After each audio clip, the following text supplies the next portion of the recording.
Welcome back, everyone! This is Jurinitis bringing you Pandemicraft! Today we are starting on episode 26. We had some interesting goings-on between episodes. I'll get to that in just a second. My intentions for this episode were to fix this mess. Because this is... oh my god, what a mess.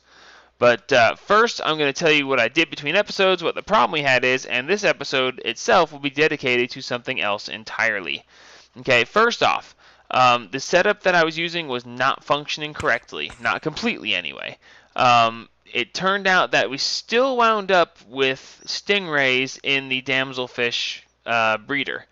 So I wound up turning the stingrays off. As you can see, they're disconnected here. They're not getting any food.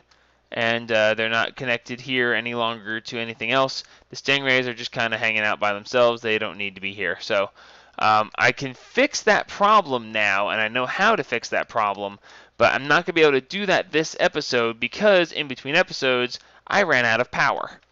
I ran out of power because I ran out of lava. And the Nether is officially a parking lot.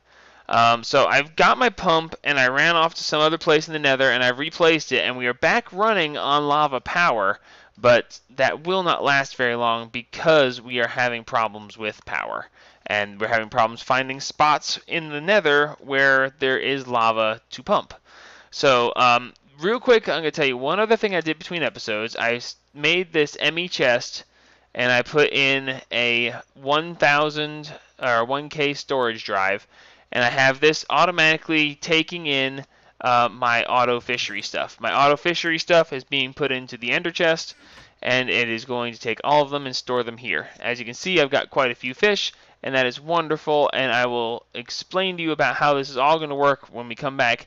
Probably next episode, I will get into fixing the automation for the fish, and getting this all operating the way I want it to. It's going to require pretty much a major overhaul. I'll probably take this entire system apart and just start from scratch now that I have more information and can do it a little bit more effectively.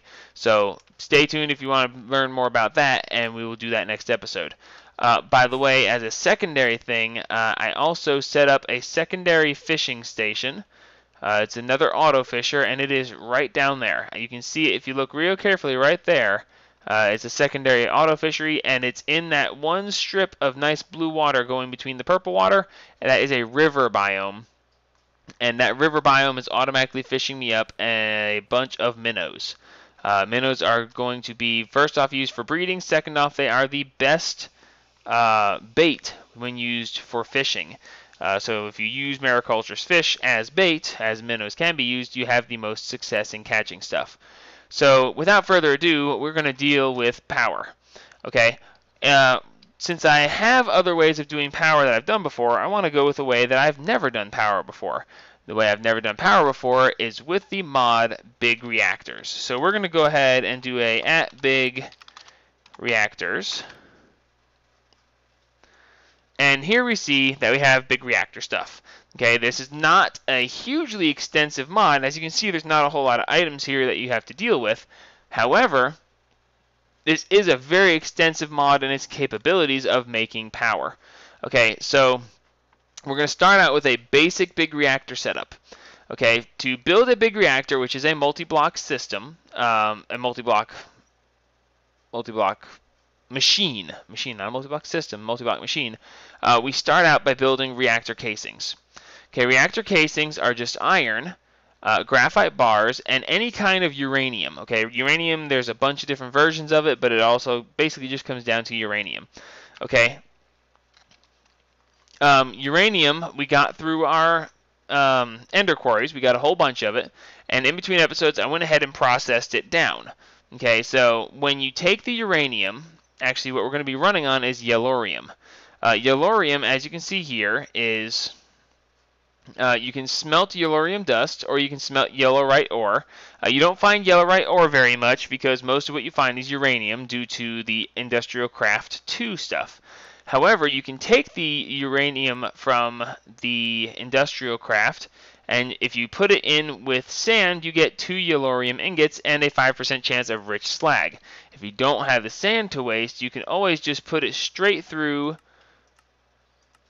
Now, oh, sorry.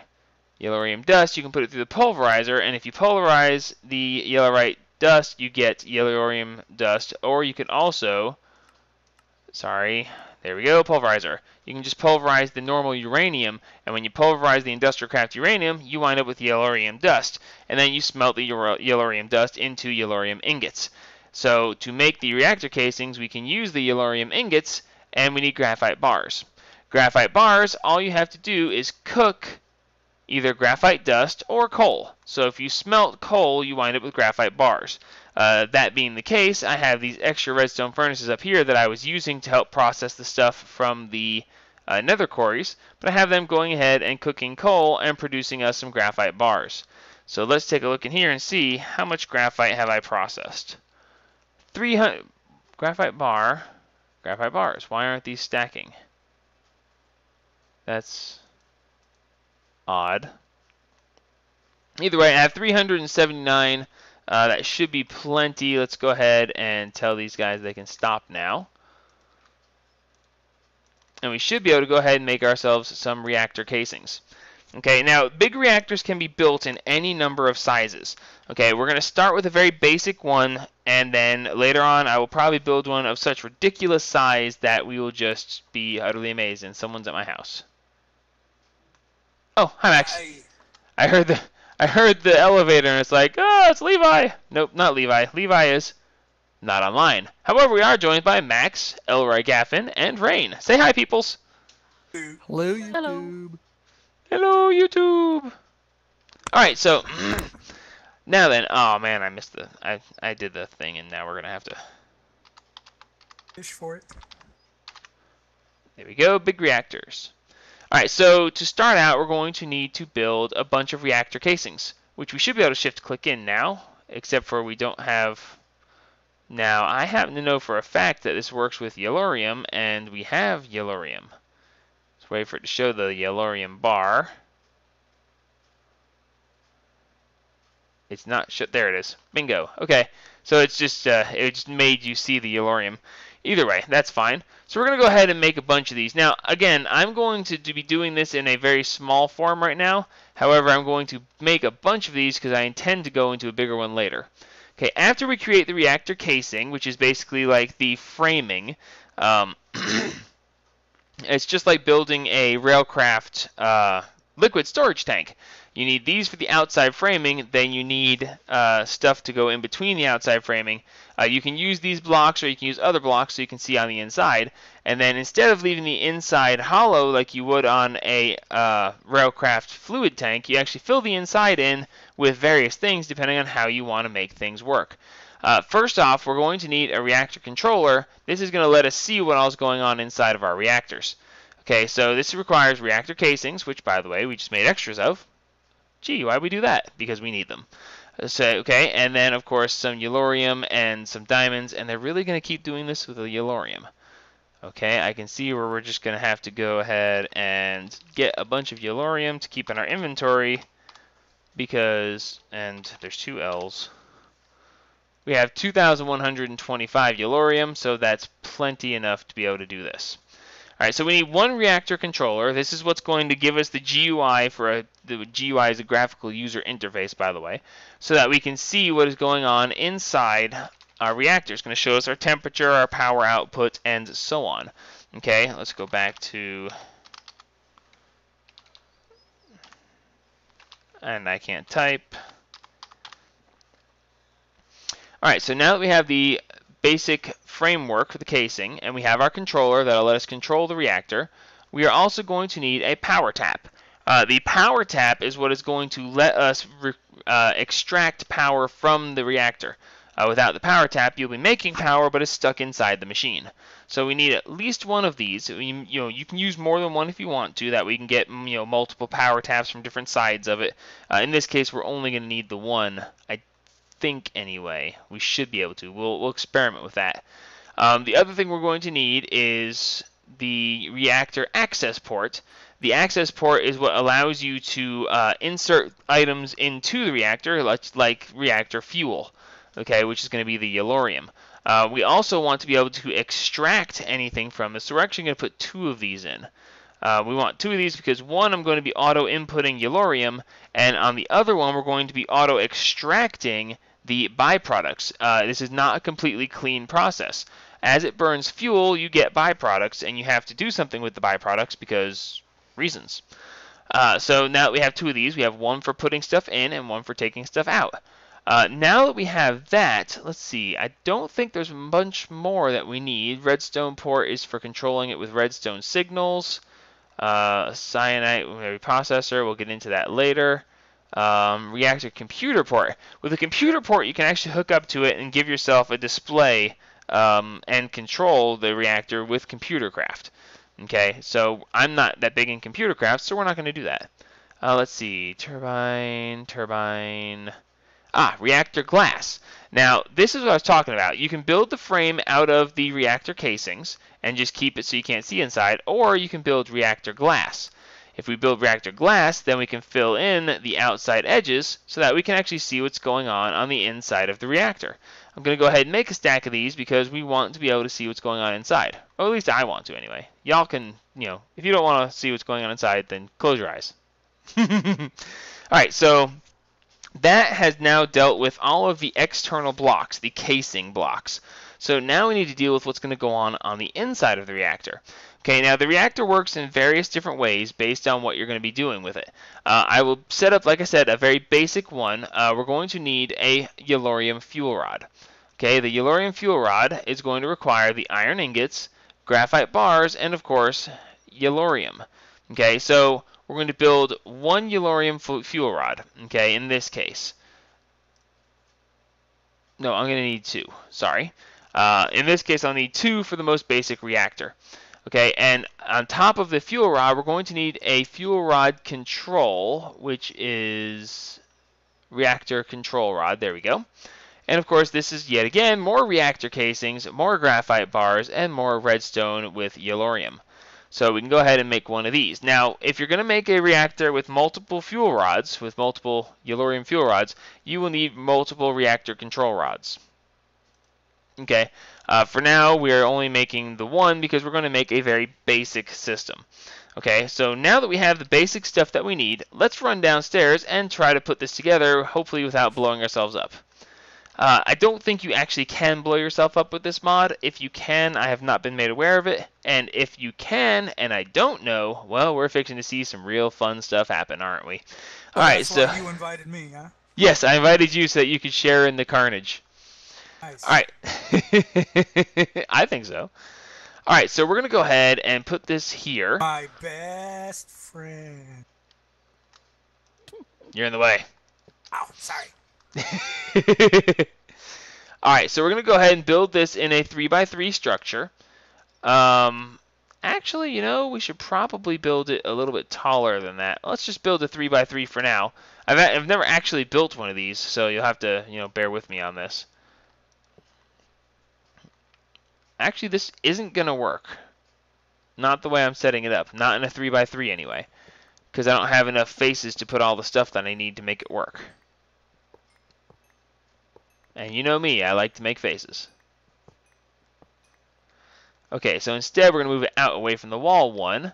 And we will build it like this instead.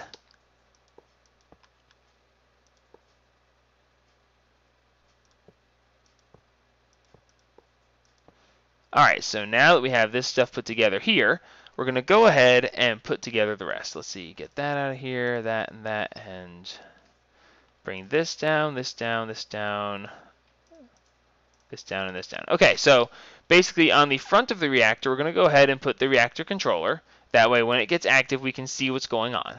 Okay, over here, we're going to go ahead and put we're going to put the reactor power tap here so we can get power out of it and put it into the redstone conduit right here that will lead into the rest of our other stuff here. Okay, around the back, we're going to go ahead and put one of the access ports, and on the other side, we're going to put the other access port. We don't want to put it here yet because we need to be able to access the inside of the reactor. Okay, so now we should be able to put in the fuel rod, or 2 of the fuel rods, and then the control rod on the top. Then once we put one more piece in, this should go ahead and form the multi-block. So now, multi-block form! Nothing happened. This isn't functioning correctly. Okay, so probably what happened is I probably don't need to have a second fuel rod down there. It probably just needs to be solid. So now multi-block form. Haha! And of course you know you did it right because now it is showing the changed texture and it looks like a solid form. Now we can right click on the reactor controller and it shows us all of the possible options. Okay, right now in this most basic form it is saying that our fuel reactivity is 100% because we have no fuel. It's not doing anything. Before we get any further, let me go ahead and hook up a couple of things here so that when we get this running, we can actually have... you know what? Let's not. Let's just wing it. Anyway, in here we show... This is... Let me put this off real quick so we can see. Here we have the energy buffer, basically how much RF that it holds and the percentage full it is. Here we have the overall core heat, okay? It's basically saying how hot the fuel is on the inside. And as it says here, the higher the heat, the faster you use your fuel. Okay, so you actually want to make it so that you keep a lower temperature so that you don't burn up fuel as fast, okay? So the core heat is transferred to the casing. Transfer is based on the design of the reactor's interior. So that's why I was saying how you build the inside of the reactor matters because it will determine how cool you can keep it and how fast you burn through your fuel. Okay, the casing heat is showed here, so we want that to be as low as possible. And then of course the core fuel status shows you how much is percentage full, how much is used, and so on. It has one fuel rod. It has a 4,000 millibuckets of fuel capacity. Showing that you have nothing going on because we haven't put anything in. So that's wonderful. Over here is actually the digital readout of everything that is right here. Okay, status is currently offline because it has nothing on it. Okay, we want to auto eject waste, or do we want it to not eject waste? Okay, it has to be manually ejected. We want to leave it on auto eject. We're going to actually have a system set up to move the stuff out when we need to. I will most likely control this with applied energistics, but for now we're just going to get this thing going. Okay, and here we have the activate reactor and the deactivate reactor. Okay, and it will take time for it to warm up and it will take time for it to cool down. So we're going to go ahead and click activate the reactor. Okay, it is online, but still nothing is happening because we have not supplied it with any kind of fuel. So we go over to the access port, and here in the access port we have eject fuel. It basically takes what's left and tosses it out the side. Okay, here we have eject waste, which is going to bring that out the side, but since we are auto ejecting, that won't matter. Let's see, here we have set the access port to inlet mode. The port will accept items from pipes. Ducts will not eject items to pipes or ducts. Okay, so basically what we're going to do is we're going to set this to inlet mode, which keeps it as with the greenish arrows, and out here we're going to set this to the outlet mode, and therefore it is now blue. So items will come out here and be taken in on this side. Now I'm going to go ahead and manually put one piece of fuel in. Okay, it took the fuel, and now we should have, we are generating power. One piece of fuel, we are already at 200 degrees Celsius, and we are now at 71.03 flux per tick. Now as you notice, the flux per tick is going down. Okay, it is very slowly going down, but it is going down nonetheless. You will notice that as this flux per tick is going down, the temperature is going up. Okay, as this is warming up, it's becoming less and less efficient. We're putting out less power and burning through fuel faster. Okay, but for now we're making 70 RF per tick, and this is the basic, most simple design that you can have. Okay, 70 RF per tick, and the thing is, you know, we can put in more fuel if we want to, and it probably should not make a difference. Okay, it's still converting. There, now we're full. Okay, so now that we are absolutely full on fuel, look how much faster the temperature jumped up. The temperature skyrocketed, but we also are making more flux per tick. Okay, but we're going to be burning through that fuel pretty quickly. Now it says 100% full, 0.4% depleted. So now we are making actually 317 RF per tick. That's not bad. I mean, that's not bad at all. Magnetic dynamos at 80 RF per tick. We have 1, 2, 3, 4, 5, 6, 7, 8. So that's 640, right? 6 times 8 is 480. Oh, 400. Okay, sorry. Wow. What did I say? 640? How did I get that? Times Um, 8. doing math on camera, never a good idea. So we are making 480 RF per tick by the magma, but this simple reactor, well, actually now we're down to 316.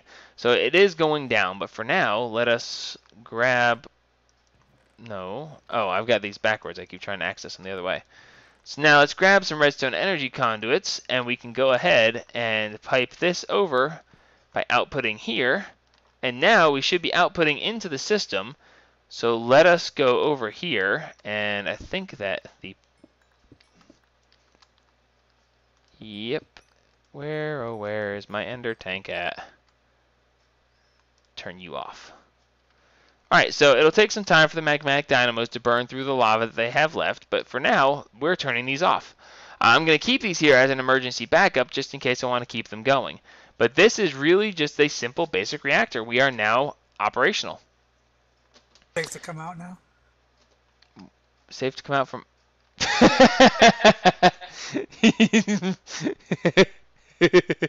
I think it's safe. I haven't blown up anything yet. Yet. Technically, yes, yet.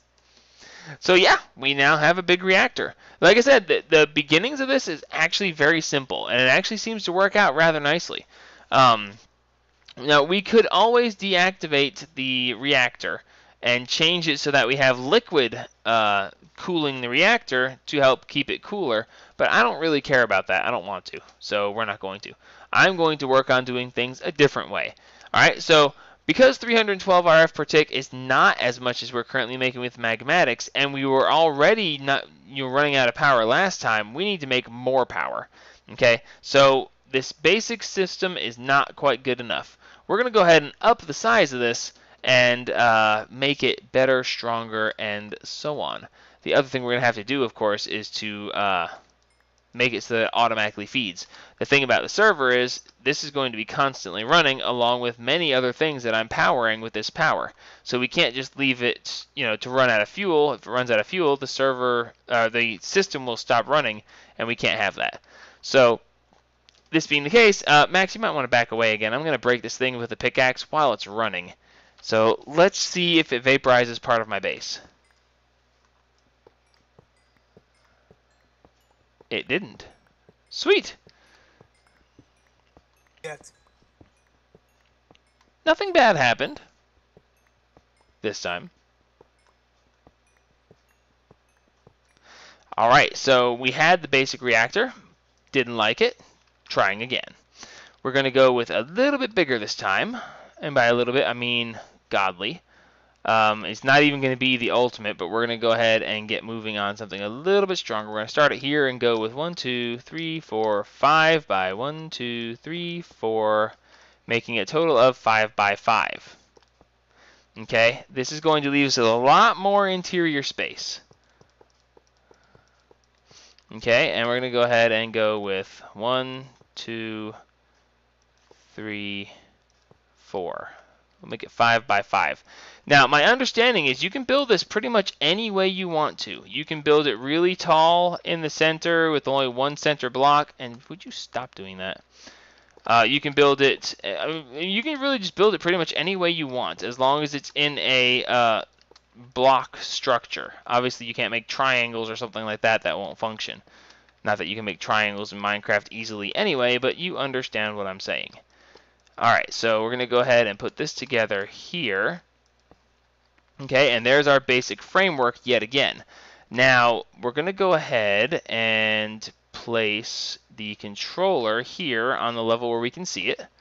And then over here, we're going to put the output ports.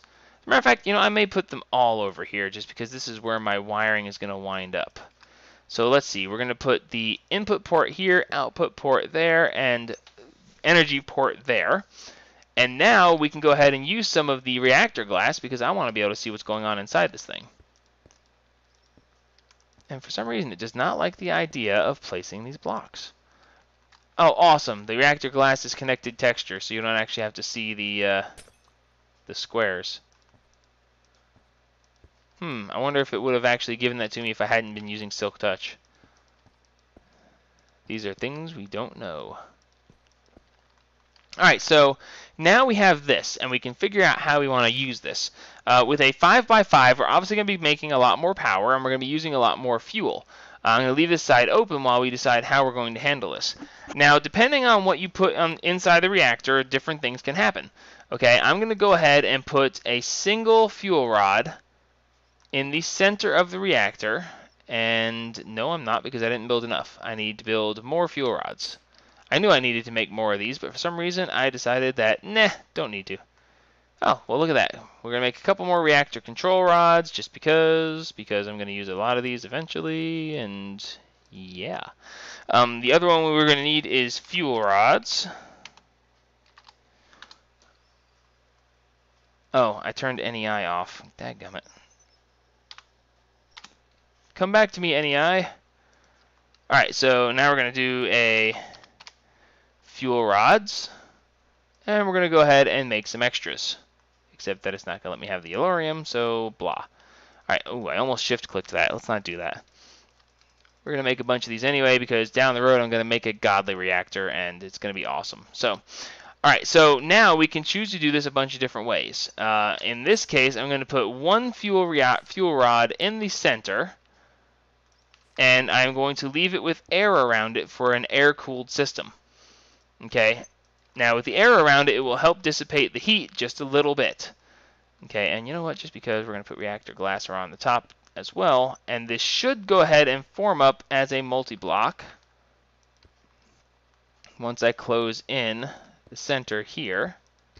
Whoops, get back here. Oh, I thought I placed another block in there. Guess I didn't.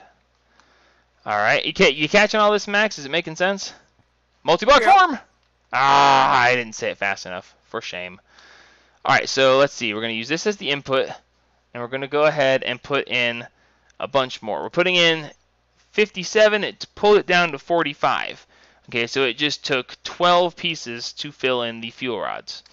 Okay, as you can see, the fuel rods are now full on the inside, and now we can turn the reactor on. Activate reactor. Instantly, the heat jumps. Oh my gosh, back up, Max. This could get ugly. We instantly jumped to 2,060 something core heat. So yeah, that's a lot of fuel, big fuel rod, and we're still only making 685 flux per tick. Okay, so that core temperature is just way too hot. We are not dissipating energy nearly fast enough, or dissipating heat nearly fast enough, so you can see that we are going to be burning through fuel really quickly because we are not cooling very well. Don't get me wrong, we're making pretty decent heat, but we need to bring this core heat down. Okay, so that being the case, we're going to go ahead and apparently it's not going to explode, Max. It seems like it might not be able to. He said reassuringly, hoping that everything didn't just go explodey. Alright, so we're going to go ahead and break the top of this out, and we're going to put water. I should have a bucket or 8 around here somewhere. I do. Alright, and we're going to go over to the water closet over here and grab a couple buckets of water. Okay. Alright, so now by putting water on the inside, we're going to be cooling the reactor core with water. And I believe we can put it on the sides like this. I don't think we actually have to put source blocks all the way through, although I might be wrong. But let's see. Put that there. Actually, this should turn into source blocks, technically speaking, by putting it in such a way. But let's go ahead and do that. And you know what? Just for good measure, we will go ahead and turn them into source blocks. So let's put this there. And we'll move this one over to here. And then put this one over here. And then this one over here. And why is it still showing it flowing? How annoying. Oh, here in this corner. Do what? Oh, here in this corner where I'm standing. Probably need a source block up here. Huh. It shouldn't have done that, actually. There you go. Alright, so now we should be able to go ahead, cap this back off, and we should see that the core temperature will not be as high.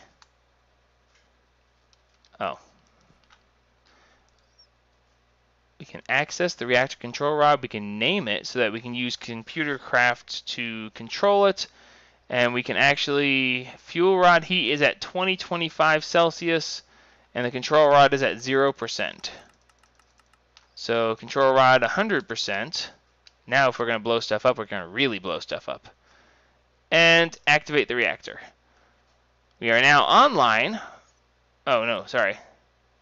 Activate? Deactivate. Activate. Okay, it says we're on, but we're not generating any energy. Nothing's happening. What's the problem? Oh, did I turn the reactor off by doing this?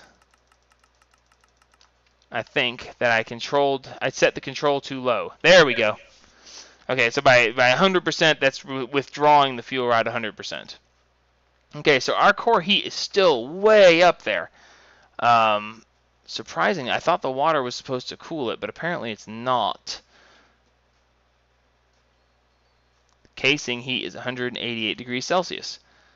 So the casing heat needs to come up so that it dissipates faster and better. But apparently it's not quite good enough. So obviously this is going to take some tweaking. I'm sure that there are plenty of places where you can find really good recipes of how this is going to work really well. And why am I not able to scoop these back up? Probably need to use heavy water. Heavy? Does it exist? There's a heavy water bucket. There is? Yeah. Where is that? I just checked my crafting in my NEI. Really? Typed in heavy, and it shows as a heavy water bucket. Reactor craft. This is Big Reactors. Reactorcraft is a whole nother ball of yarn. Never mind. A rather bad ball of yarn, for that matter. But generally nuclear stuff, you talk about heavy water. Yep. Well, I know that there is another form of cooling available, and I was going to try to get to it, but we are over time for the episode. Oh. So, and I'm apparently doing something wrong. I thought I had this figured out already, and I thought I knew exactly what I was doing, but Cliffhanger. oh, there it is. It was the source blocks. You needed to, okay, there was still flowing water on the bottom. You need to fill it in with source blocks all the way through. It can't be flowing water. Okay, so I thought that might have been the case. But now that we have the flowing water, oh wait, no, it says it's offline. Activate. Okay, well, when I turned it off, the heat dissipated really quickly, but that doesn't really mean a whole lot. Well, we're up to 679, 680 RF per tick. But we're still running really hot. I really thought we wouldn't run this hot. Okay, well, in any case, we now have Big Reactor. We'll have to tinker with it just a little bit to help get the cooling down a little bit further. And we should be able to do this rather well. I happen to know that if you take the water out and replace it with liquefied ender pearls, resonant ender, that dissipates heat even faster than any of the other stuff. But you have to put it in one bucket at a time and fill the entire reactor in the spaces that aren't being used. So in between episodes, I'm going to do that and see how much we can bring this heat down and bring our RF per tick produced up. And of course, we can always run the input and output ports and so on. Okay, so, oh wait, I guess I should probably actually take some of the power from this thing, huh?